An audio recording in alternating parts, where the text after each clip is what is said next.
Base कमी करा. Hello hello hello hello अजून कमी. हॅलो शार्प करा. हॅलो हॅलो कडक पाहिजे. हॅलो हॅलो हॅलो अजून हॅलो. बेस आहे बेस आहे बेस. बास भरपूर झाली. कमी करायचं. Hello hello hello hello hello आवाज वाढव. हॅलो हॅलो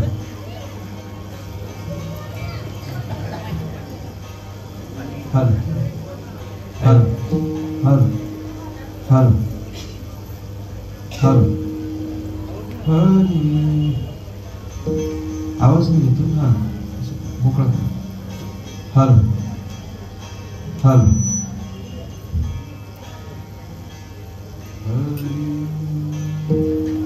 राम कृष्ण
आवाज कमी करा जरा, मला कमी करा.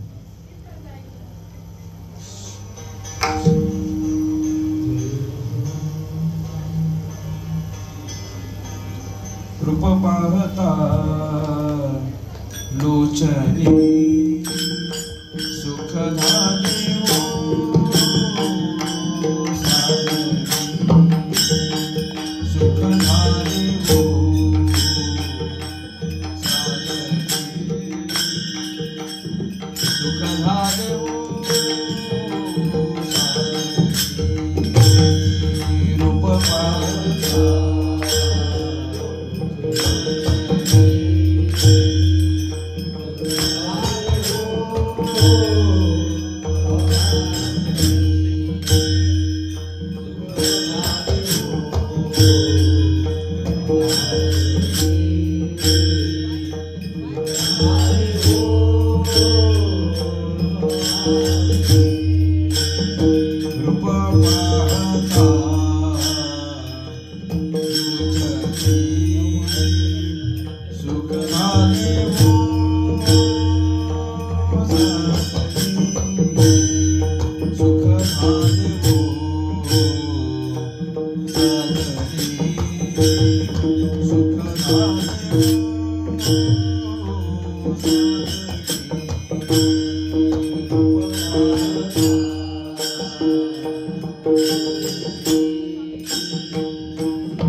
मुक्ति मुक्तीचे स्थळ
भाग्यवंत म्हणून शरण गेले पंढरीराया, तरले तरती हा भरवसा, नामधारकांचा ठसा.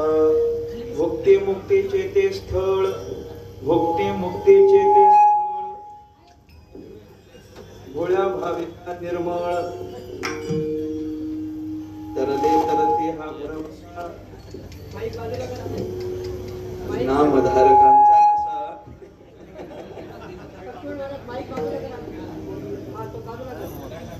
गायदे पुराणी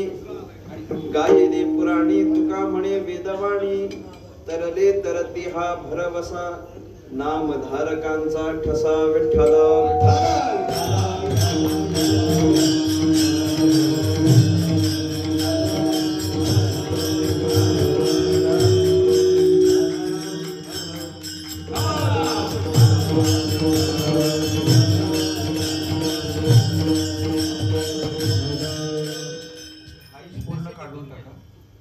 पूर्ण काढून टाका, नाहीतर सिटी मारी. साधा आपलं मशीन सारखं करा.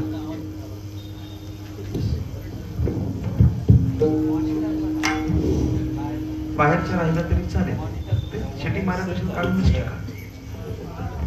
थोडासा सिटी मारी. भाग्यवंत म्हणो तया भाग्यवंत म्हणो तया शरण गेले पंढरी राजा तरले तरते हा भरवसा नामधारकांचा ठसा पांडुरंगा करो प्रथम नमन दुसरे चरणा संतांच्या त्यांच्या कृपादाने कथेचा विस्तारू बाबाजी सद्गुरु दास तुका योग ध्यान समायुक्तम निष्प्रपंचम परिग्रहम प्रसन्नं वदनं शांतं मंगलं सुमनोहरं ज्ञान वैराग्य संपन्न अखंड निज बोध रूपं पूर्ण ब्रह्मा श्री सद्गुरे वामनाय नमोस्तुते नसे आप परायसा जगी जो महात्मा विरक्ती श्रेष्ठ भक्ती स्मरे नित्य रामा तिथी माघ पौर्णिमा साधो निवाट धरिले निज धामा नमस्कार माझा सद्गुरु सावळा रामा मस्तक माझा पायावरी या वार करे संतांच्या भाग्यवंत म्हणो तया शरण गेले पंढरी राया तरदे तरती हा भरवसा नामधारकांचा ठसा विठ्ठल विठ्ठल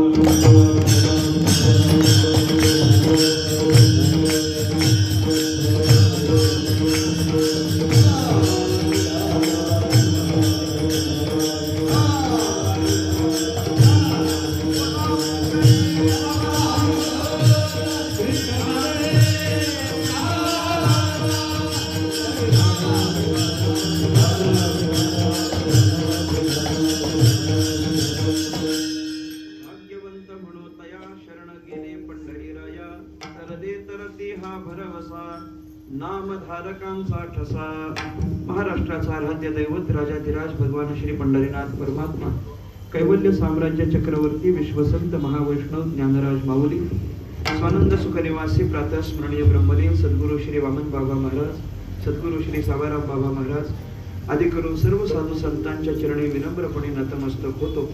माझ्या समोर उपस्थित माझ्यापेक्षा ज्ञानाने वयाने अनुभवाने ज्येष्ठ श्रेष्ठ कीर्तनकार प्रवचनकार मातृभगिनी श्रोता गायक वादक आदी करून कलाकार वर्ग तुम्हा सर्वांच्या चरणी साष्टांग प्रणिपात करून परमात्म्याच्या संकीर्तनाला आरंभ विठ्ठला विठ्ठला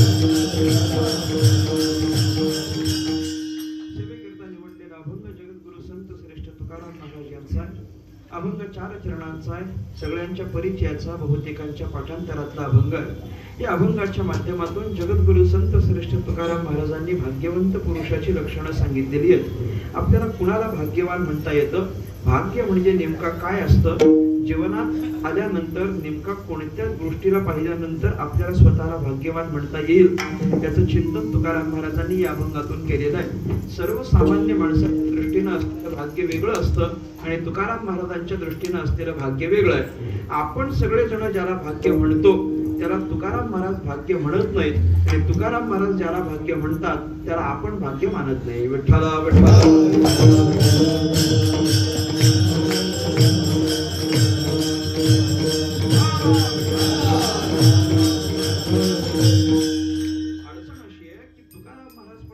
एखाद्या गोष्टीला भाग्य म्हणतात आपणही एखाद्या गोष्टीला भाग्य म्हणतो पण आपण ज्याला भाग्य मानतो त्याला तुकाराम महाराज भाग्य मानत नाहीत आणि तुकाराम महाराज ज्याला भाग्य मानतात त्याला आपण भाग्य म्हणत नाही अशी आपली अडचण आहे। आपल्या दृष्टीने भाग्याची व्याख्या अत्यंत तुटकी आहे अत्यंत तोकडी आहे। आपण कशाला पण भाग्य म्हणत असतो प्रपंचामध्ये एखाद्या गोष्टीची अधिक प्राप्ती व्हायला लागली की आपण त्याला भाग्य असं म्हणत असतो।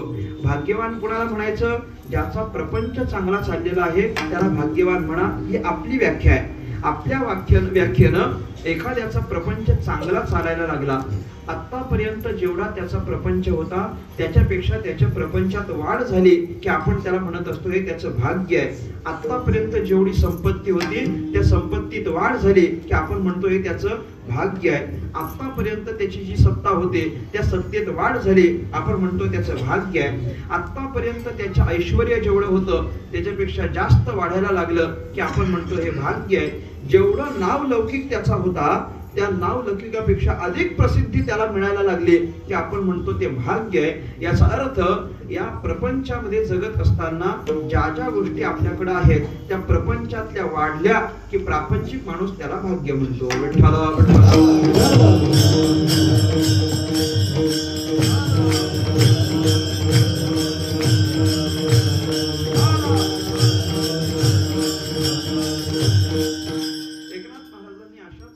चिंतन भागवतामध्ये केलेलं आहे. नाथ महाराज म्हणतात जयासी प्रपंचाचा अतिविस्तार म्हणती तयाचे भाग्य थोर.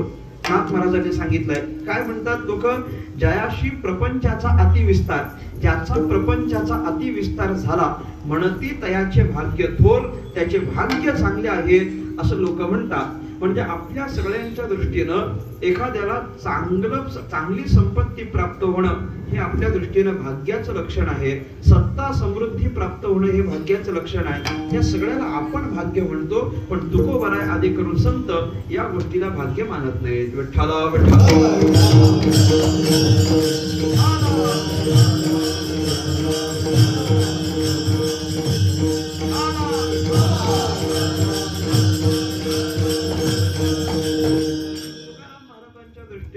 सांपत्तिक स्थिती वाढीला जाणं, आपली सत्ता वाढीला जाणं, आपल्या प्रपंचातल्या गोष्टी वाढीला जाणं या कोणत्याच गोष्टीला तुकोबारायांनी भाग्य मानलेलं नाही. भाग्य तरी नो हे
तुकाराम महाराज भाग्य मानत नाही.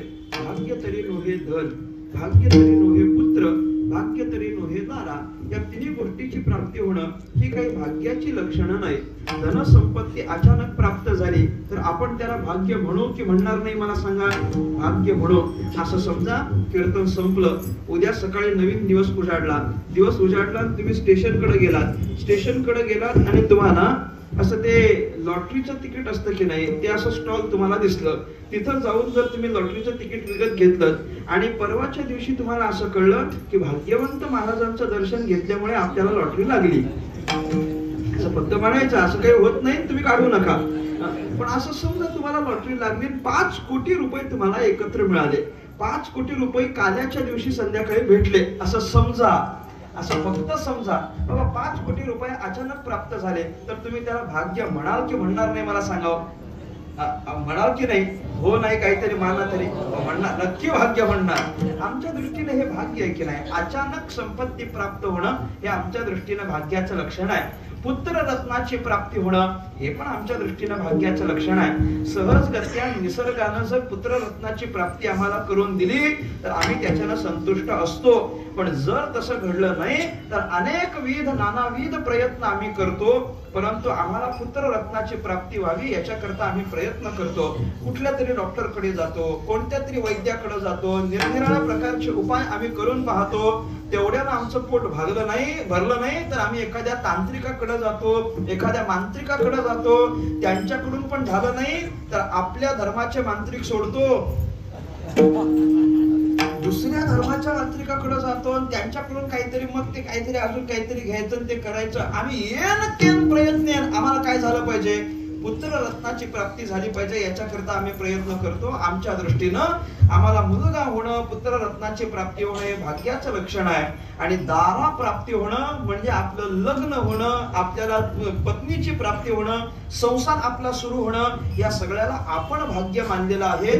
तुकाराम महाराज त्याला भाग्य मानत नाही. भाग्य तरी नोहे धन पुत्र दारा, धन पुत्र दारा याची प्राप्ती होणं हे भाग्याचं लक्षण नसतं. या कुठल्याच गोष्टीला तुकाराम महाराज भाग्य मानत नाहीत. या प्रपंचातल्या गोष्टी आहेत त्या आपल्या दैवानं आपल्याला प्राप्त होणारे आहेत. जे काही संचित आपलं आहे त्याप्रमाणे आपल्याला प्राप्त होणार आहेत. त्यामुळे एकाएकी जर प्राप्त झाल्या तर त्याला आपल्याला भाग्य म्हणण्याचं कोणतंच कारण नाही. तुकाराम महाराज त्याला भाग्य मानत नाहीत, पण आपण मात्र त्याला भाग्य म्हटल्याशिवाय राहत नाही. विठ्ठला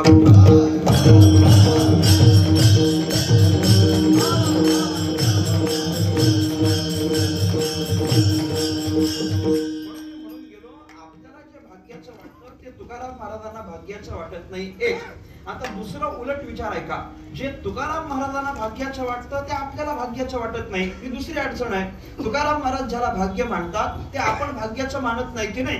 तुकाराम महाराज कशाला भाग्य म्हणतात? तुकाराम महाराजांचा पूर्ण अभंग या करतात. तुकाराम महाराजांनी सांगितलेलं आहे, कडोपण गेले तैसे आम्हा केले पांडुरंगे, कैसे केले? काम क्रोध लोभ निमाले ठाईची, अवघी आनंदाची सृष्टी झाली. आठव नाठव गेला भावाभाव, झाला स्वयमेव पांडुरंग. तुका म्हणे भाग्य या नावे म्हणजे, संसारी जन्मी जे याची लागी. याला तुकाराम महाराज भाग्य म्हणतात. याला म्हणजे कशाला? काम क्रोध निमाले ठाईचे, तुका म्हणे भाग्य या नावे म्हणीजे, अवघी आनंदाची सृष्टी झाली तुका म्हणे भाग्य या नावे म्हणीजे, आठव नाठव गेला भावा भाव तुका म्हणे भाग्य या नावे म्हणीजे, आणि झाला स्वयमेव पांडुरंग या नावे भाग्य म्हणीजे, आणि संसारी जन्मीजे याची लागी काम क्रोध लोभ आदी करून सगळे विकार अंतःकरणातून निघून जाणं हे तुकाराम महाराज भाग्य मानतात. समस्त सृष्टी आनंदाची झाली अशी आपल्याला प्रचिती येणं याला तुकोबाऱ्या भाग्य म्हणतात. आठव नाठव सगळं भगवान परमात्म्याच्या स्मरणामध्ये विसरून जाणं याला तुकाराम महाराज भाग्य म्हणतात. आणि भगवान परमात्म्याच्या स्वरूपालाच प्राप्त होणं याला तुकोबाऱ्या भाग्य म्हणतात. आणि याच्या करताच इथं संसारात जन्माला यायचं असतं असं तुकाराम महाराजांचं मत असेल तर मला सांगा, आतापर्यंत या सगळ्याला आपल्यापैकी कोणी भाग्य म्हटलंय हो? काम क्रोध अंतःकरणातून निघून जाणं त्याला तुकोबाऱ्या भाग्य म्हणतात. आपण त्याला भाग्य म्हणतो का? काम म्हणजे अंतःकरणातली इच्छा, इच्छा निघून जाणं याला आपण भाग्य म्हणतो का? नाही. आमच्या अंतःकरणात प्रत्येक वेळेला काही ना काहीतरी इच्छा ह्या आहेतच आहेत. रोजच्या आमच्या इच्छा वाढत चाललेल्या आहेत.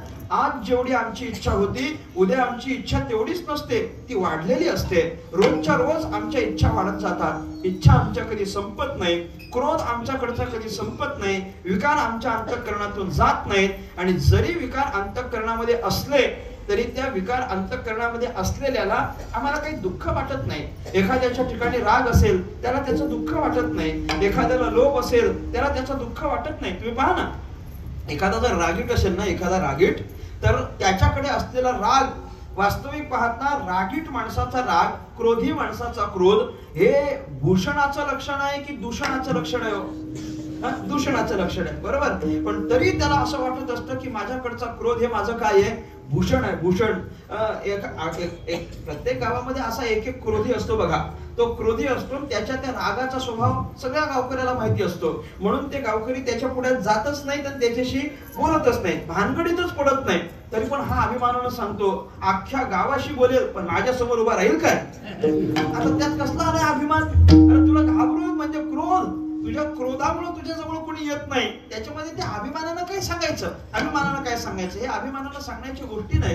अंतःकरणामध्ये विकार असणं हे काही अभिमानाची गोष्ट नाही. किंबहुना अंतःकरणातले विकार निघून जाणं असं भाग्याचं लक्षण आहे. आठव नाठव गेला भावा भाव हे भाग्याचं लक्षण आहे. तुकाराम महाराजांच्या दृष्टीनं हे भाग्याचं लक्षण वेगळं आहे आणि आमच्या दृष्टीने भाग्याचं लक्षण वेगळं. म्हणजे साधू संत ज्याला भाग्य मानतात त्याला आम्ही भाग्य मानत नाही आणि आम्ही ज्याला भाग्य म्हणतो त्याला संत भाग्य मानत नाही. विठ्ठला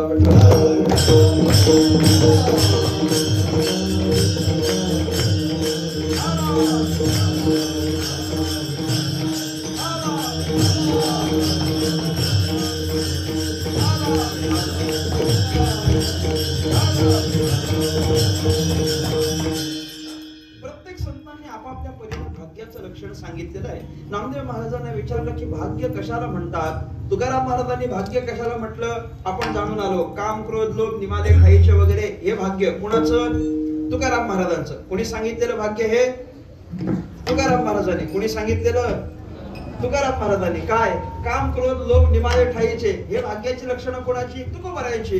तुम्ही नामदेव महाराजांना विचारा बरं. नामदेव महाराज आपल्याला असं भाग्याचं लक्षण सांगतात. नामदेव महाराज म्हणतात काही नाही, भगवान परमात्म्याच्या चरणाच्या दर्शनाची प्राप्ती होणं यालाच आपल्याला भाग्य असं म्हणता येतं. विठ्ठला विठ्ठला.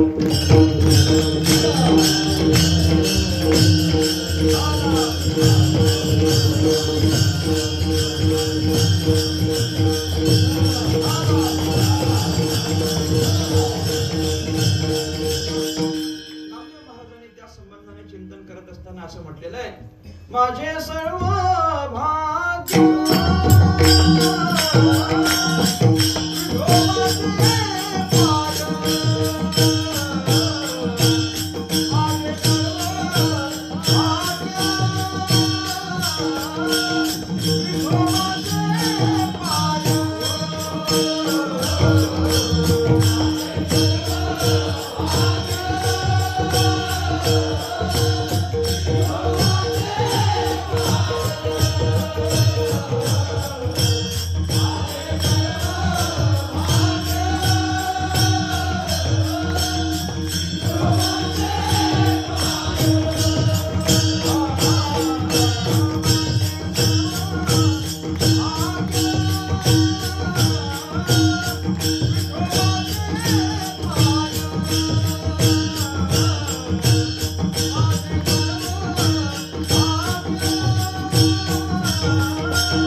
देवाच्या पायाचं दर्शन आपल्याला प्राप्त होणं माझे सर्व भाग्य. काय? विठोबाचे पाय.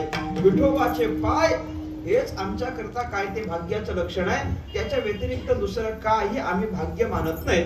म्हणजे नामदेव महाराजांच्या दृष्टीनं विठोबाचे पाय हे भाग्याचं लक्षण आहे. तुकाराम महाराजांच्या दृष्टीनं अंतःकरण शुद्धी हे भाग्याचं लक्षण आहे. आपल्या दृष्टीनं फक्त वरची संपत्ती सत्ता प्राप्त होणं, संसाराची वाढी होणं हे भाग्याचं लक्षण आहे. या सगळ्या भाग्याच्या लक्षणांना तुम्ही एकत्र करा. हे सगळं जर तुम्ही तपासाल तर आपली भाग्याची लक्षणं फार तोकडी आहेत आणि साधू संतांची भाग्याची लक्षणं फार व्यापक आहेत. संत मंडळी ज्याला भाग्य म्हणतात ते सगळं परमार्थाला अनुसरून आहे आणि आपण जे भाग्य म्हणतो ते सगळं प्रपंचाला अनुसरून आहे. संत मंडळी जेव्हा जेव्हा भाग्य म्हणून डोळ्यासमोर घेतात ते फक्त देवाशी संलग्न असलेल्या गोष्टीलाच भाग्य असं म्हणतात.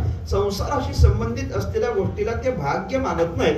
ज्ञानेश्वर महाराज पण तसं चिंतन करताना ज्ञानोबा म्हणतात की भगवान परमात्म्याचं नाम ज्याच्या मुखाला येतं आपल्याला त्यालाच भाग्यवान म्हणता येतं. ज्याच्या मुखाला भगवंताचं भजन येत नाही त्याला भाग्यवान असं म्हणता येत नाही. ज्ञानोबाऱ्यांचा हरिपाठ आपल्याला सांगतो, नाही जासी भक्ती तो पतित अभक्त हरिसी न भजत दैवहत. दैवहत म्हणजे काय? भाग्यहीन. दैवहत म्हणजे भाग्यहीन आहे. नाही जासी भक्ती तो पतित अभक्त हरिसी न भजत दैवहत म्हणजे भगवान परमात्म्याचं जो भजन करत नाही त्याला दैवहत म्हटलेलं आहे, त्याला भाग्यहीन म्हटलेलं आहे. अर्थात देवाचं भजन न करणारा भाग्यहीन आहे आणि देवाचं भजन करणारा भाग्यवान आहे. विठ्ठला विठ्ठला.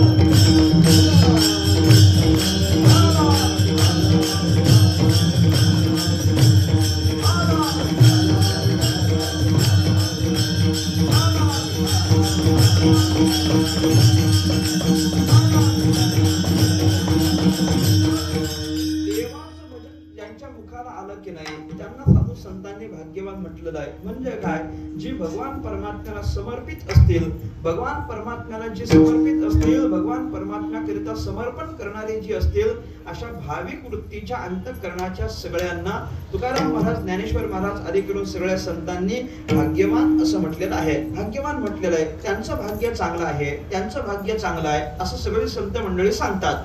पण तुकाराम महाराज आज या ठिकाणी बोलत असताना भाग्यवान असा शब्द प्रयोग करत नाहीत. तुकाराम महाराजांना त्याच्या एक पाऊल पुढे जायचं आहे. तुकोबरे म्हणतात, भजन ज्यांच्या मुखाला येतं त्यांना आपल्याला भाग्यवान म्हणावं लागेल हे नक्कीच आहे. भाग्य गाठीशी असल्याशिवाय भजन होत नाही हे तितकंच खरं. भाग्य गाठीशी असल्याशिवाय भजन होत नाही हे तितकंच खरं आहे. भाग्य जर असेल तर त्या भाग्यानंच भगवान परमात्म्याचं भजन होतं हे खरं आहे. भाग्य जर असेल तरच परमार्थाला लागतो हे खरं आहे. भाग्य जर असेल तरच त्याच्याकडून सत्संगती होते हे नक्की आहे. परंतु एवढ्यावरच आपल्याला त्याचं भाग्य सीमित ठेवता येतं असं नाही. तुकोबराय म्हणतात, परमार्थाच्या प्रांगणात आल्यानंतर केवळ भजन करणारा, केवळ भक्ती करणारा भाग्यवान असेल कदाचित, परंतु त्याच्याही उपरांत म्हणजे त्याच्याही एक पायरी पुढे जाऊन ज्यानं आपलं सर्वस्व भगवान परमात्म्याकरिता समर्पित केलेलं आहे त्याला आम्ही भाग्यवंत म्हणू. अभंगाचं पहिलं चरण. भाग्यवंत म्हणू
आतापर्यंत भाग्य म्हणून चिंतन करत असताना निरनिराळ्या संतांची आपण भाग्याच्या संबंधानं त्याची परिभाषा पाहिली.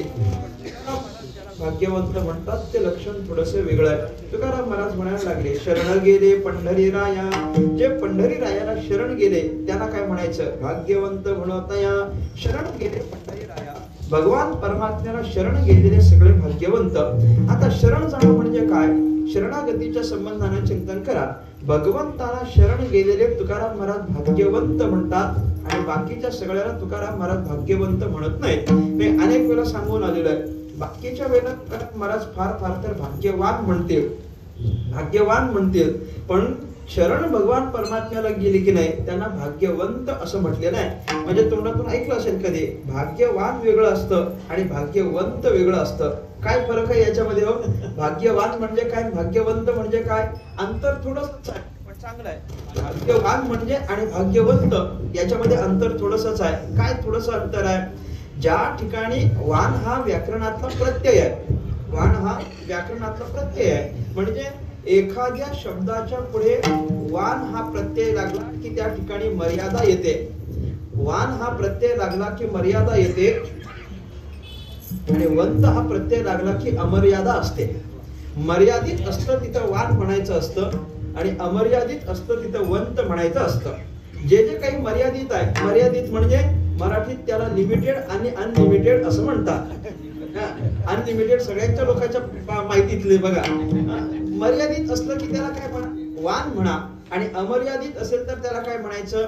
वंत असं म्हणता येतं. उदाहरण द्यायचं झालं तर ज्याचं धन मोजता येतं त्याला आपल्याला धनवान असं म्हणता येतं आणि ज्याचं धन मोजताच येत नाही त्याला आपल्याला धनवंत म्हणावं लागतं. ज्याचे गुण मोजता येतात त्याला काय म्हणायचं?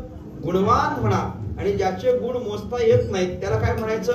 गुणवंत म्हणा. ज्याची कीर्ती मोजता येते त्याला काय म्हणायचं? कीर्तिवान. आणि ज्याची कीर्ती मोजता येत नाही त्याला काय म्हणायचं? कीर्तिवंत. ज्याच्या रूपाचं वर्णन करता येतं त्याला म्हणायचं रूपवान आणि ज्याच्या रूपाचं वर्णनच करता येत नाही त्याला म्हणायचं रूपवंत. ज्याच्या भाग्याला मोजता येतं त्याला म्हणायचं भाग्यवान आणि ज्याचं भाग्य मोजताच येत नाही त्याला म्हणायचं, असं एकमुखानं बोला, भाग्यवंत म्हणा. म्हणजे काय? ज्या ठिकाणी परिसीमा नसते, ज्या ठिकाणी सीमा नाही, मर्यादा नाही, असं अमर्यादित असतं की नाही, मग त्याला भाग्यवंत म्हणता येतं. अशी अमर्यादा कशामुळे होते? भगवान परमात्म्याला शरण गेल्यानंतर होते. शरण जाणं म्हणजे काय असतं? भगवान परमात्म्याला सर्वस्व समर्पित करणं असतं. शरण जाणं याचा अर्थ काय? सगळंच्या सगळं भगवान परमात्म्याला समर्पित करणं. कशा करता समर्पित करणं? आपल्या ठिकाणची अपूर्णता पूर्ण व्हावी याच्या करता भगवान परमात्म्याला शरण जायचं असतं. एक शरण जाण्याच्या योग्यतेचा केवळ भगवंत आहे. म्हणून शरणच जर जायचं असेल फक्त भगवंताला शरण जावं, अन्य कुणाला शरण जाऊ नये. भगवान परमात्मा गीतेमध्ये सुद्धा अशाच पद्धतीचं वाक्य आपल्याला बोलून दाखवतो. सर्व धर्मां परित्यज्य माम एकम शरणं व्रज.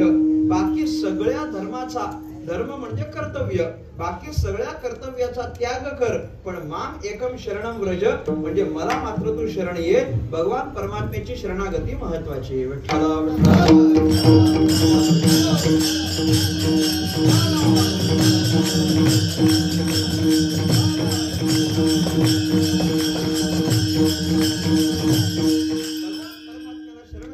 सर्वार्थाने शरण जायचं.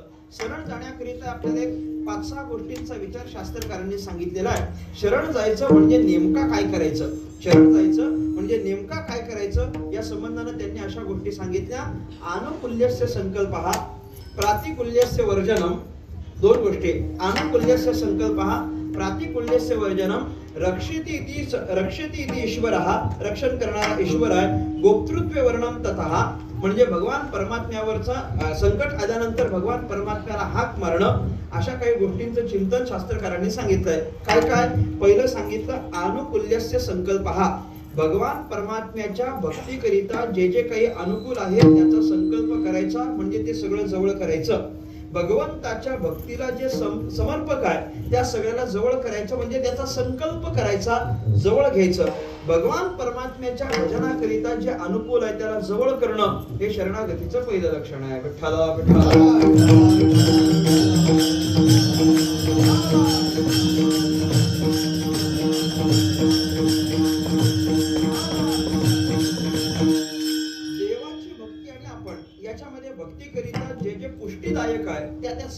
आपण जवळ करायचं असतं. ज्याच्यानं आपलं भजन वाढणार आहे, ज्याच्यानं आपली भक्ती वाढणार आहे, अशा सगळ्या गोष्टीला जवळ करणं हे शरणागतीचं पहिलं अंग आहे. आपण कशाला ना कशाला तरी जवळ करतो की करत नाही हो? जवळ करतो. आपण जीवन जगत असताना काही ना काहीतरी गोष्टी जवळ करत असतो, पण ते काही ना काही जवळ करण्यापेक्षा माझं जास्त करून ह्यालाच जवळ करणं चाललं आहे. काही ना काहीतरी आपल्याला जवळ करावं लागतं. जवळ केल्याशिवाय भेटत नाही हो, त्यामुळे ते जवळ करावं लागतं. काही ना काहीतरी आपण जवळ करतो की नाही? करतो. जीवन जगत असताना प्रत्येक मनुष्य कुणाला ना कुणाला तरी आपल्या जवळ करतो, कुणाला तरी जवळ करतो. कशा करता जवळ करतो? आपल्या जवळची अपूर्णता भरून निघावी याच्याकरता जवळ करतो. एखादा मनुष्य जर पैशाने दरिद्री असेल तर आपले ते दरिद्र पण निघून जावं याच्याकरता तो जवळ करतो. कुणाला? श्रीमंताला जवळ करतो. एखादा जर आजारी असेल, रोगी असेल, तर आपल्या ठिकाणचा तो आजार किंवा रोग निघून जावा याच्याकरता तो जवळ करतो. कुणाला? डॉक्टरला, वैद्याला जवळ करतो. बरोबर. एखाद्या माणसाला जर त्याच्याकरता चांगलं असं घर बांधायचं असेल तर तो जवळ करतो. कुणाला?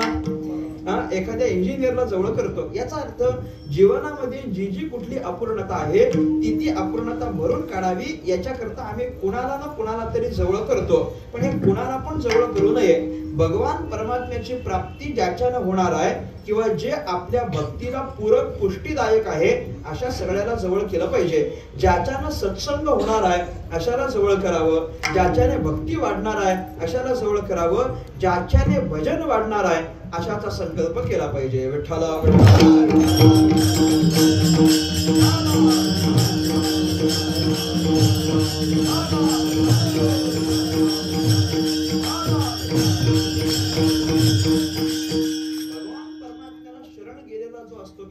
भगवंताला शरण गेलेला जो असतो त्यात सर्वस्व भगवान परमात्म्याला समर्पित केलेलं असतं. त्याच्या अंतःकरणातले संकल्प हे सुद्धा तो भगवान परमात्म्याकरिताच नेऊन सोडत असतो. जयाचे मनस संकल्प माझाची वाहे असं ज्ञानेश्वर महाराज ज्ञानेश्वरीमध्ये सांगतात. म्हणजे दृष्टीभोगी माझेचे रूप, दृष्टीनं काय? जयाचे वाचे माझे आलाप, दृष्टीभोगी माझेचे रूप आणि जयाचे मनस संकल्प माझाची वाहे ज्ञानेश्वर महाराजांनी चिंतन केलेलं आहे. हे सगळं तो देवाकरताच वाहत असतो. म्हणजे काय काय वाहिलं त्याने? जयाचे वाचे माझे आलाप, त्याच्या मुखामध्ये काय असतं? भगवान परमात्म्याचं भजन. वाचे माझे आलाप, आलाप म्हणजे काय? भजन. भगवान परमात्म्याचं भजन त्याच्या मुखाला. भगवान परमात्म्याचं भजन मुखाला आलं की मग तो भगवान परमात्म्याला शरणागत आहे असं समजायचं. काय मग अशी बोलून गेलो.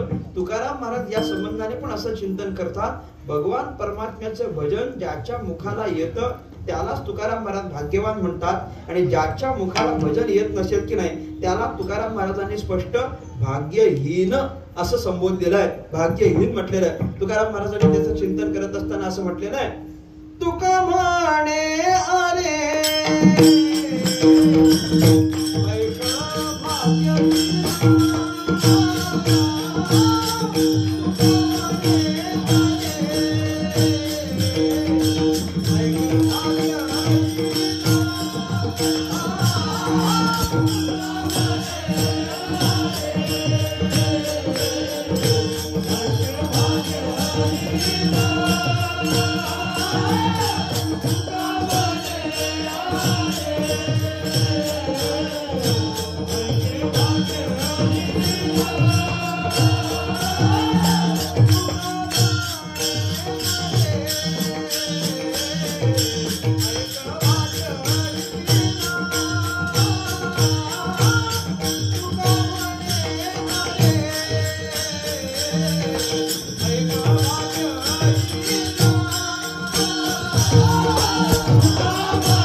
ऐक तुकाराम महाराज म्हणतात काय ऐक का रे राम राणा स्मरसिना राम राणा का बरं त्याचं चिंतन करत नाही म्हणजे भगवान परमात्म्याला तुकाराम महाराजांनी राणा म्हटलंय राणा तुम्हाला राणा माहितीये काय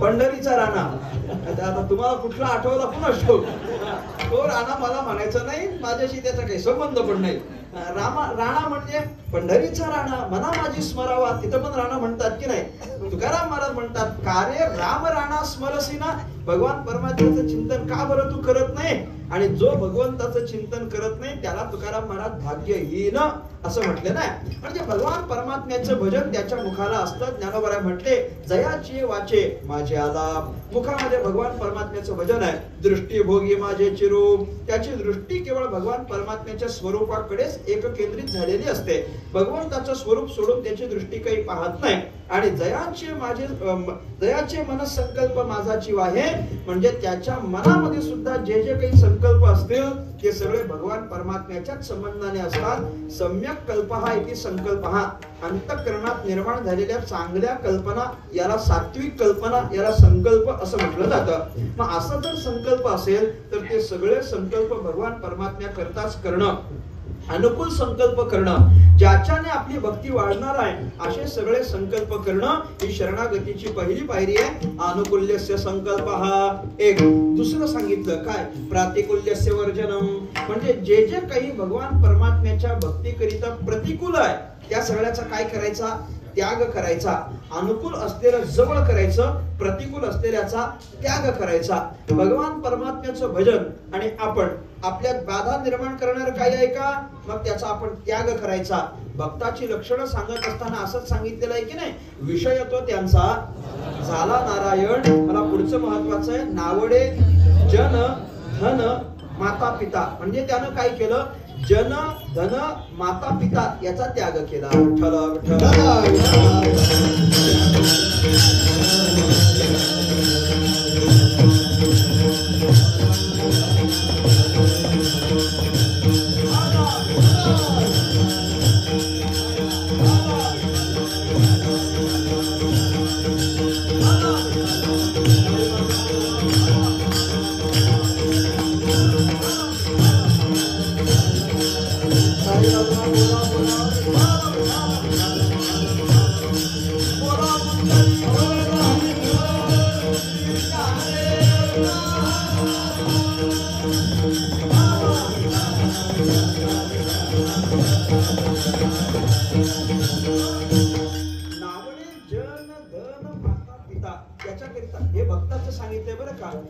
विषय तो त्यांचा झाला नारायण म्हणजे त्यांचा विषय कोण नारायण म्हणजे कोण भगवंत एक विषय तो सकळांचा हरी आणि तेवढा विषय झालेला असल्या कारणानं जे जे काही भगवंत आणि आपल्या मध्ये येतं ते नावडे म्हटले म्हणजे त्याचा त्याग केला आवडत नाही काय काय आवडत नाही नावडे जन नावडे भक्ताला जन नावडे आपल्याला नावडे की आवडे की भरपूर आवडे भरपूर आवडे की लय आवडे अहो तुम्ही सांगाल तेवढं कमीच आहे भरपूर अहो जनस्तुती लागे मधुर एकनाथ महाराज चिरंजीव पदामध्ये चिंतन करतात कुणाला जन ना आवडे प्रत्येकाला जन आवडतात प्रत्येकाला लौकिक आवडतो अहो लोक आपल्या पाठीशी यावीत असं कुणाला वाटत नाही सांगा कुणाला वाटत नाही प्रत्येकाला हेच वाटतंय माझ्या मागची लोक काय झाली पाहिजेत वाढली पाहिजेत माझ्या मागे येणारी लोक वाढावी आपल्या पाठी वाढावी असं प्रत्येकाला वाटत असतं का बरं लौकिक वाढण्याचं ते लक्षण आहे की नाही बरं हे पटत नसेल तर तुम्हाला टेक्निकल भाषेत सांगू का प्रत्येक जण फेसबुकवर आहे की नाही इंस्टाग्रामवर आहे की नाही प्रत्येकाला वाटतं की नाही माझे फॉलोअर्स वाढले पाहिजेत फॉलोअर म्हणजे काय फॉलोअर या शब्दाचा अर्थ काय आपल्याला फॉलो करणारा म्हणजे मागे येणारा म्हणजे ही मागे येणारी वाढावीत असं आपल्या सगळ्याला वाटतं आपल्याला वाटतं जन आवडे पण भक्ताला मात्र जन नावडे जन दुसरं नावडे धन त्याला धन नावडे अहो धन नावडे किती मोठी गोष्ट आहे मला सांगा धन नावडे आपल्या सगळ्यांचं कसं आहे हो धन नावडे की धन आवडे की भरपूर आवडे आता पुढचं बोलू की झालं पाठ भरपूर लय आवडे धन आवडत नाही असं कोण आहे? प्रत्येक माणसाला धन प्रिय आहे. धन तुकाराम महाराज म्हणतात की नाही, धनवंता लागी सर्व मान्यता आहे जगी. धन आवडत नाही असं कोणीच नाही. आणि का आवडू नये? धनाशिवाय पान हलतं का सांगावं आता? नाही. प्रत्येक गोष्ट जर मिळवून घ्यायची असेल तर आपल्याकडे काय पाहिजे? धन असलं पाहिजे. विठ्ठला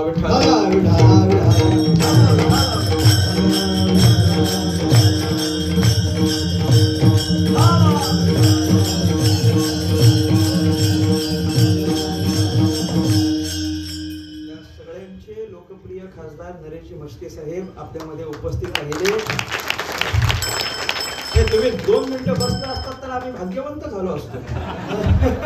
पण तुमची गडबड आम्ही समजू शकतो. नक्कीच. वा वा वा वा. त्यांना पण 4 ठिकाणी सप्त्यालाच जायचं हे त्यांनी नमूद करून या ठिकाणी त्यांनी आपली वेळ दिली. ही आपल्याकरता महत्वाची त्यांची उपस्थिती या ठिकाणी लाभली. त्यांचं या व्यासपीठाच्या माध्यमातून समस्त वारकरी संप्रदाय ट्रस्ट यांच्या माध्यमातून हार्दिक आभार व्यक्त करतो आणि चिंतनाकडे येतो. विठ्ठला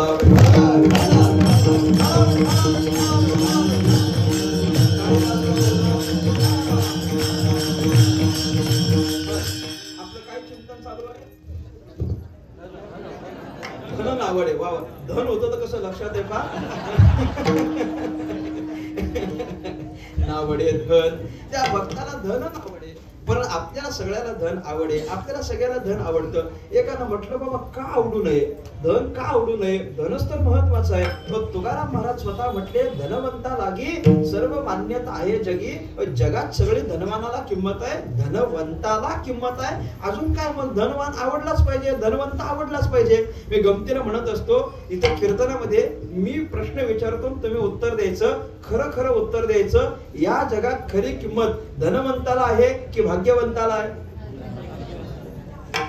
उत्तर तर बरं दिलंय तुम्ही. भाग्यवंताला किंमत आहे. कुठपर्यंत किंमत आहे? जय विठ्ठल होईस्तोवर की त्याच्यानंतर पण? होईस्तोवर. जय विठ्ठल होईस्तोवर किंमत कोणाला? भाग्यवंता. त्याच्यानंतर धनवंतालाच आहे. तुम्ही किती पण मला सांगा, मला माहिती आहे तुमच्या अंतःकरणात काय तो. धनवंतालाच किंमत आहे, भाग्यवंताला काय असणार? धनवंता लागे सगळं मान्यता आहे जगे. त्याच्यामुळे आम्हा सगळ्यांना धन प्रिय आहे. धन आवडत नाही असं कुणीच नाही. पण भक्त मात्र धन नावडे माता पिता. नावडे जन धन माता पिता असं सांगितलं. आता माता पिता आपल्या सगळ्यांना आवडे की नावडे? आवडे. पण भक्ताला नावडे म्हणे. आता हे कुठून आलं मध्येच? म्हणजे आता भक्ताला माता पिता नावडे हे कसं काय? नाही. आता हे सगळं ऐकायचं कसं ऐकायचं?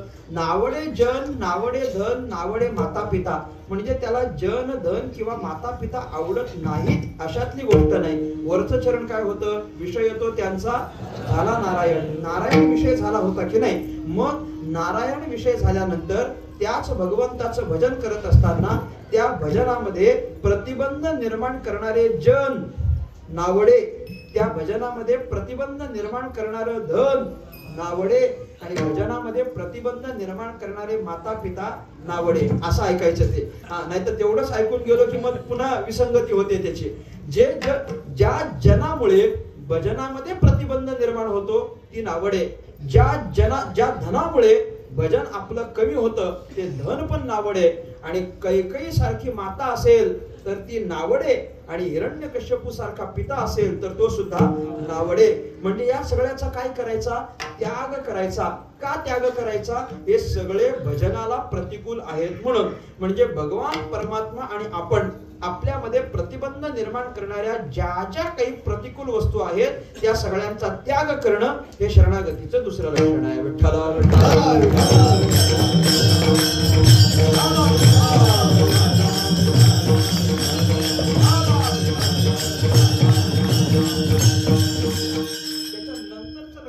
सांगितलेलं आहे. रक्षिष्यति इति ईश्वरः. रक्षिष्यति इति ईश्वरः. आपलं रक्षण देवच करेल अशा पद्धतीची अंतःकरणात भावना होणं याला पण शरणागतीच असं म्हटलेलं आहे. रक्षण करायला कोण आहे असा प्रश्न पडल्यानंतर रक्षण करणारा भगवंत आहे असं ज्या वेळेला अंतःकरणामध्ये बुद्धी होते तेव्हा ती भावना रक्षण काय शरणागतीची असते की नाही. गजेंद्रानं त्या मगरासोबत युद्ध केलं 1000 वर्षापर्यंत. 1000 वर्षांच्या पर्यंत त्यानं त्या नकरासोबत म्हणजे मगरासोबत युद्ध केलं. ते त्याचं युद्ध सुरू राहिलं. 1000 वर्षांपर्यंत स्वतःच्या बळानं तो लढला पण नंतर जेव्हा तो क्षीण झाला, त्याची शक्ती निघून गेली, आता आपल्याला लढताच येणार नाही असं त्याला वाटायला लागलं, तेव्हा त्याच्या अंतःकरणामध्ये भावना निर्माण झाली. काय? या जगाचा निर्माण करता, या जगाचा पालन करता जो कोणी असेल त्यानं यावं आणि मला या मगरीच्या तावडीतून सोडवावं. ही भावना कसली आहे सांगा ना? शरणागतीचीच आहे. तो शरण गेला कुणाला? या जगाचा जो कोणी पालन करता असेल त्याला शरण गेल. मी शरण आलो असं तो कुठं म्हटला नाही, पण जो कोणी जगाचा पालन करता असेल त्यानं माझ्या करता यावं आणि या नकराच्या तावडीतून मला सोडवावं. ही जे त्याची भावना आहे, रक्षण करणारा भगवंतच आहे अशी अंतःकरणामध्ये भावना निर्माण होणं, ही सुद्धा एक शरणागती आहे. विठ्ठला विठ्ठला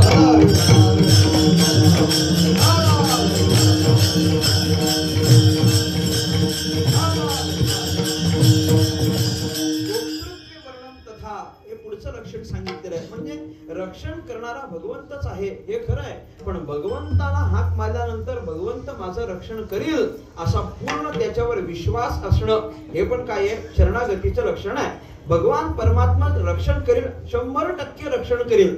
हे जे 100% खात्री असते की नाही, ती खात्री भगवान परमात्म्याकडे असली पाहिजे, भगवंताकडे असली पाहिजे आणि एकच भगवंताकडे असली पाहिजे. मी काय बोलतो परत ऐका. भगवान परमात्म्यावर विश्वास असला पाहिजे आणि एकच भगवंतावर विश्वास असला पाहिजे. आमचा देवावर विश्वास आहे की नाही? आहे. एकच देवावर आहे की सगळ्या देवावर आहे? संमिश्र उत्तर देऊ नका. एकच. आमचा सगळ्या देवावर आहे. कशावरून? आमचा वार बदलला की देव बदलतो, त्याच्यावरून. आमचा सगळ्या देवावर विश्वास आहे. मी परवाच्या दिवशी कीर्तनात सांगून आलो, आमचा एका देवावर विश्वासच नाही. विश्वासच नाही म्हणजे एखाद्या देवाला आम्ही एखादं काम सांगतो, देवा माझ्याकरता अमुक अमुक करा, हो तुम्ही जर माझ्याकरता अमुक अमुक केलं तर मी तुमच्याकरता तमुक तमुक करीन. सांगतो की नाही? सांगतो. हे सांगतो आणि देवाची वाट बघतो 2-4 महिने. जर 2-4 महिन्यापर्यंत मिळालं नाही ना, तर बिलंदर माणसं झालेली आहेत, ती विचार करतात आता जरा देव बदलून बघू, दुसऱ्या देवाला सांगू. हेच काम का बरं? यांच्याच्यानं झालं नाही, मग दुसऱ्या देवाला.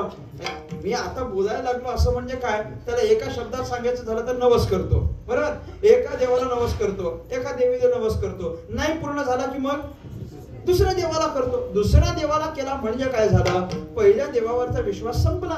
असाच नाही, एकाच देवावर विश्वास असणं. माझं रक्षण करील ही भावना होती, पण रक्षण करील हा 100% विश्वास असणं ही शरणागतीची पुढची पायरी आहे. आणि आत्मनिक्षेप कार्पण्यम षड्विधा शरणागती ही असं शेवट केलेलं आहे. भगवान परमात्म्याकरिता सर्वस्व समर्पित करणं हे सुद्धा शरणागतीचं शेवटचं अंग आहे. विठ्ठला विठ्ठला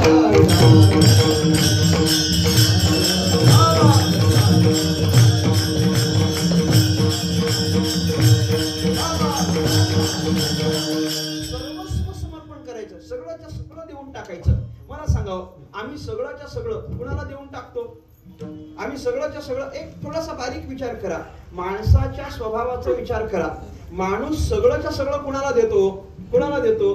ज्याच्यावर माणसाचं जास्त प्रेम आहे त्याला माणूस आपलं सगळं देऊन टाकतो, बरोबर की नाही? सगळं देऊन टाकतो. म्हणजे एखादा विषयी असेल तर तो मनुष्य आपल्याला विषय भोगता यावे याच्याकरिता विषयांसाठी सगळं काही देऊन टाकतो. एखादा पामर असेल तर तो पामर मनुष्य निरनिराळे भोग भोगता यावे याच्याकरिता आपलं अख्खं आयुष्य देऊन टाकतो. पण एखादा भक्त असेल तर त्या भक्ताची सगळ्यात मोठी आवड म्हणजे काय आहे? भगवंत आहे, म्हणून भगवान परमात्म्याला सर्वस्व देऊन टाकतो. विठ्ठला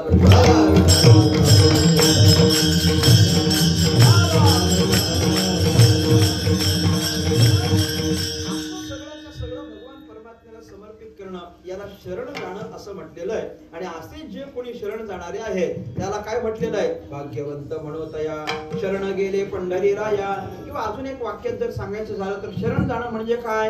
एक देवाशिवाय दुसऱ्या कुणाचाही आश्रय न करणं याला शरण जाणं असं म्हणतात. हे भक्त कुणाचाच आश्रय करत नाही, असं फक्त देवाचा आश्रय स्वीकारणारे, भगवान परमात्म्याला सर्वस्व समर्पित करणारे, भगवंताला शरण जाणारे जे कोणी आहेत, तुकाराम महाराजांनी त्यांना भाग्यवंत म्हटलं. असं म्हटल्यानंतर तुकाराम महाराजांना विचारलं, अहो बाबा, देवाला शरण जाणं आणि आपल्या भाग्याची परिसीमा होणं याचा काय कार्यकारण भाव संबंध आहे? असं का म्हणायला लागले?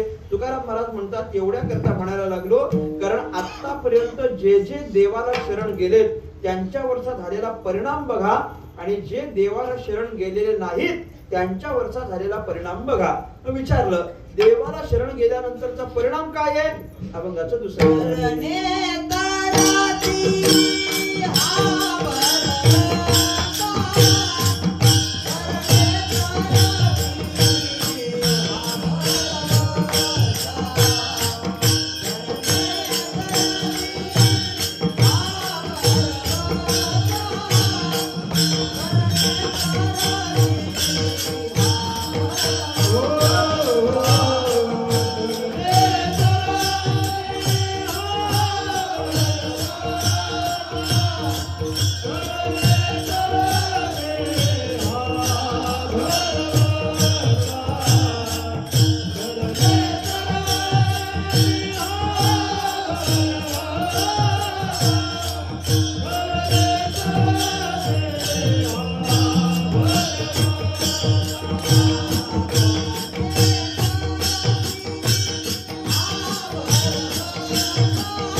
नामधारकांचा ठसा. जगद्गुरु तुकाराम महाराजांनी भगवान त्याला सर्वस्वानं सर्वार्थानं शरण गेलेला भाग्यवान भाग्यवंत असं म्हटलेलं आहे. असं त्याला भाग्यवंत म्हटल्यानंतर तुकाराम महाराजांनी विचारलं की बाबा तोच का भाग्यवंत, देवाला शरण जाणाराच का भाग्यवंत असतो. अशी त्याची आता 3 कारणं तुकाराम महाराजांनी पुढे सांगितलेली. पहिलं कारण सांगतात, तरले तरती हा भरवसा नामधारकांचा ठसा. जे जे भगवान परमात्म्याला शरण गेलेले आहेत, ज्यांनी ज्यांनी शरण जाऊन भगवान परमात्म्याचं भजन केलेलं आहे, असं भगवान परमात्म्याचं भजन करणारे तरले. आणि तरती हा भरवसा कोणाचा, नामधारकांचा. जे जे नामधारक भगवान परमात्म्याला शरण गेलेले आहेत ते पूर्वी पण तरले आणि पुढे पण तरते. म्हणजे मागे सुद्धा अनेक जण या नामाने तरले आणि पुढे पण अनेक जण तरतील, हा विश्वास आहे, ही खात्री आहे. भगवान परमात्म्याचं भजन करायला लागला आणि तरला नाही असा कोण आहे मला सांगा. असा कोणीच नाही. सगळेच्या सगळे तरले. तुकाराम महाराज प्रश्न करतात, नामे तरला नाही कोण, नामे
असं म्हटलेलं आहे. म्हणजे नामाने सगळेच जण तरले एवढं नक्की आहे. सगळे म्हणजे सगळेच्या सगळे तरले. आतापर्यंत ज्यानं भजन केलेलं आहे आणि तरला नाही असा कोण, असा उलट प्रश्न तुकाराम महाराज करतात. नामे तरला नाही कोण, नामाने कोण तरला असं नाही, नामाने कोण तरला नाही ते सांगा म्हणे. नामाने कोण तरला नाही ते सांगा. अजामेळ दिल्ली तारिली कुंटिनी इथपर्यंत आलेला आहे की नाही. म्हणजे सगळेच्या सगळे भगवान परमात्म्याच्या भजनाने तरले. नुसते तरले नाही, पुढे सुद्धा तरते हा भरवसा. पुढे पण अनेक जण तरतील. नामधारकांचा ठसा. म्हणजे त्याला शरण जाणारा भाग्यवंत का असतो. त्याचं पहिलं कारण असं आहे की त्याला जर शरण गेलो तर त्याला शरण जाण्यामुळे जे जे त्याला शरण गेलेले आहेत त्या सगळ्यांना तारून घेऊन जाण्याची जबाबदारी भगवान परमात्म्याची असते. तारू घाला पांडुरंग पाव भिजवले दे अंग, तो तरुण घेऊन जातो. हे एक कारण. दुसरं कारण काय, मुक्ती मुक्तीचे ते स्थळ गोळ्या मुक्ती मुक्तीचे ते स्थळ. भुक्तीचे पण स्थळ आणि मुक्तीचे पण स्थळ. भुक्ती म्हणजे भोग मुक्ती म्हणजे मोक्ष, मुक्ती पण प्राप्त होते आणि मोक्ष पण प्राप्त होतो. भगवान परमात्म्याला शरण गेलेल्याला भोगही प्राप्त झालेत आणि भगवंताला शरण गेलेल्याला मुक्तीही प्राप्त झाली आहे. विठ्ठला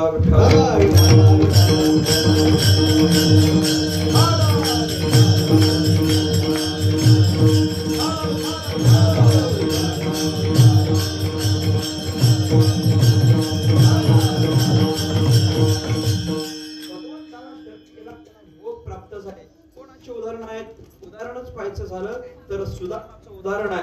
भगवंताला शरण गेला आणि त्याला भोग प्राप्त झाले. बॅटरी डाऊन झाली, माझी नाही त्याची, म्हणून ते असं तसं करायला लागलं. भगवंताला शरण गेला की भोग प्राप्त झाले. असू द्या असू द्या. भगवान परमात्म्याला शरण गेला की भोग प्राप्त झाले. उदाहरण सुदामाचं घ्या, उदाहरण ध्रुवाचं घ्या, उदाहरण उपमन्यूचं घ्या, या सगळ्यांची उदाहरणं घ्या.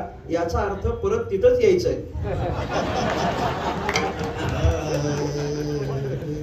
पण फिरा, परत यायचं तिथंच आहे.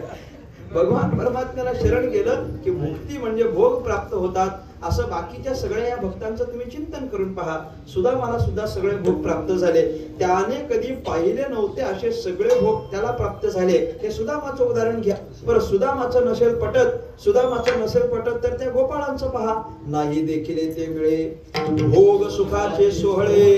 ते गोपाळ म्हणतात की नाही, देवाच्या संगतीत देवाला शरण गेल्यानंतर नाही देखिले ते मिळे. जे कधीच बघितलं नव्हतं ते सगळं मिळे. भोग सुखाचे सोहळे. सुदामाचं बाजूला सोडा, ध्रुवाचं बाजूला सोडा, उपमन्यूचा बाजूला सोडा, गोपाळांचं पण बाजूला सोडा. नुसतं एखाद्या कीर्तनकाराला विचारा बरं, तर कीर्तनकार पण म्हणतो नाही देखील ते मिळे भोग सुखाचे सोहळे. कीर्तनकार पण सोडा, एखादा वारकरी वारीत जाऊ द्या. वारीत गेल्यानंतर त्याला विचारा बरं, घरी जास्त जेवतो की वारीत? उत्तर काय? वारीत. वारीत. बरं, घरी जेवढे पदार्थ असतात वारीत तेवढेच असतात की त्याच्याहून अधिक असतात? अधिक असतात. घरी पंचपक्वान्न एकच दिवशी असतं, वारीत रोज 2 वेळेला पंचपक्वान्न असतं. आहे की नाही? नाही देखील येते. म्हणजे इतक्या सामान्य विचारापासून तुम्ही पुढे चला. अगदी वारीचं पण सोडावं. नुसतं सप्त्याला 7 दिवस जाऊन बघा. 7 दिवस रोज तुम्ही जा. रोज तुम्हाला देणाऱ्या पंचपक्वान्न आहेत की नाही? अहो, रोज पण जाऊ द्या. एकच दिवस सप्त्याला जा. कुठला तरी एक दिवस जा. एकादशीचा असला तरी तुम्ही जाऊन तर बघा. अलीकडं काय काय नाही हो. एकादशीचं असलं तरी पण सगळं मिळतं. काय मिळत नाही मला सांगा? एकादशीचं सुद्धा सध्या सगळं मिळायला लागलं बरं का. ते पूर्वीच्या काळी एकादशी असली की फक्त खिचडीवर भागवायला लागायचं. आता फक्त खिचडीवर भागवायला लागत नाही. आता एक बरं झालेलं आहे, एकादशी जरी असली तरी खिचडी पण मिळते, मिसळ पण मिळते, डोसा पण मिळतो. बोला बोला, आज मला नाही जास्त माहित. बोला, काय अजून पदार्थ माहिती असतील तर सांगा. सगळं एकादशीची अख्खी थाळी आता रेडी आहे. सगळं सगळं सगळं मिळतं आम्हाला. मला सांगायचं काय आहे, एक भगवान परमात्म्याला शरण गेलो, सगळे सगळे भोग आपल्याला प्राप्त होतात म्हणजे मुक्ती. आणि दुसरं म्हणजे मुक्ती, मोक्ष प्राप्त होतो. कोणाला मोक्ष प्राप्त झाला? शरण गेलेले सगळेच पहा. शरण गेलेल्या प्रत्येकाला मोक्ष प्राप्त झालाय. भगवान परमात्म्याला शरण गेलेला भक्त त्याला मोक्ष प्राप्त झाला असेल याच्यात काहीच नवल नाही. भगवान परमात्म्याला शरण गेलेला वैरी त्याला सुद्धा मोक्षच प्राप्त झालेला आहे. कैवल्य ऐसे पवित्र वैरी आहे दिधले असं ज्ञानोबा म्हणतात. शरण गेलेला मग तो अगदी पुतनेसारखा असला तरी पण त्याला काय आहे? मोक्षच प्राप्त आहे. शत्रू जरी असला तरी मोक्षच प्राप्त आहे. रावण जरी असला तरी मोक्षच आहे. याचा अर्थ त्याला शरण जावं. का शरण जावं? भोगाचं पण स्थळ आहे आणि मुक्तीचं पण स्थळ आहे. पण हे कुणा करताय? भोळ्या भाविका निर्मळ. जे अंतःकरणाने भोळे, जे भाविक आहेत, जे निर्मळ चित्ताचे आहेत, अशा सगळ्यांकरिता भगवान परमात्मा शरण गेलो की हे फळ देत असतो. हे दुसरं कारण. आणि तिसरं कारण तुकाराम महाराज सांगतात, आम्ही सांगतो म्हणून तुम्ही देवाला शरण जा असं नाही. गायली पुराणी तुका म्हणे वेदवाणी. शेवट म्हणून मी थांबवलं घेतलं नाहीये. शेवटची चाल म्हणायची की मोकळं. गायली पुराणी तुका म्हणे वेदवाणी. तुकाराम महाराज म्हणतात, आम्ही सांगतो अशाचा भाग नाही. भगवान परमात्म्याला शरण जा. का शरण जा? वेदवाणी सुद्धा हेच सांगते म्हणून तुम्ही शरण जा. वेद अनंत बोलीला, अर्थ तुकाची साधीला. काय? विठोबासी माझं हेच मत आहे. शरण जावे निजनिष्ठा नाम गावे, विठोबासी शरण जावे. कोणी सांगितलं? वेद अनंत बोलीला अर्थ इतुकाची साधीला. तुकोबाराय म्हणतात एवढाच वेदाचा अर्थ आहे की विठोबासी शरण जावे. हे जर वेदांनी सांगितलं असेल तर आपण त्याचं श्रवण केलं पाहिजे, म्हणजे आपण त्याला शरण गेलो पाहिजे. म्हणजे काय काय झालं? शरण का जायचं? या 3 कारणांचं चिंतन करायचं आणि भगवान परमात्म्याला शरण जायचं. वेदांनी सांगितलंय देवाला शरण जा म्हणून शरण जायचं. 1. भगवंताला शरण गेल्यानंतर भोग आणि मोक्ष दोन्ही प्राप्त होतात म्हणून शरण जायचं. 2. आणि भगवंताला शरण गेलेले सगळेच जण तरुण जातात, माया नदी पार करून पलीकडे जातात म्हणून तुम्ही देवाला शरण जा. 3. देवाला शरण न जाता माया नदीत तरुण जाण्याची कोणतीच कल्पना आपल्याला करता येत नाही. भवसमुद्र तरुण जाणं हे अत्यंत अवघड आहे. दैवी हेषा गुणमयी मम माया दुरत्यया, हे भगवंतानं स्वतःच सांगितलेलं आहे. मम माया, माझी माया, पण दुरत्यया म्हणजे दूर आहे, अलभ्य आहे, सगळ्याला काही ती पार करता येत नाही. पण जे जे माझ्या ठिकाणी आले त्यांना मात्र सहज ही माया नदी पार करून घेऊन जाता येते. येत एकचे लीला तरले, जे सर्व भावे मज भजले, तया ऐलची थडी सरले माया जाळ. भगवान परमात्म्याने सांगितलंय म्हणजे मला जे शरण आले की नाही त्यांना माया नदी सुद्धा पार करून जाता येते म्हणून त्यांना शरण जावं. अर्थ काय झाला? माया नदी पार करून जाता येते असे अनेक जण तरले, पुढे तरतील म्हणून तुम्ही त्याला शरण जा. मुक्ती मुक्तीचं स्थळ आहे म्हणून शरण जा आणि वेदांनी सांगितलेलं आहे म्हणून शरण जा. असा जो कोणी शरण जाणारा असेल त्याला तुकाराम महाराजांनी भाग्यवंत म्हटलं. गायिली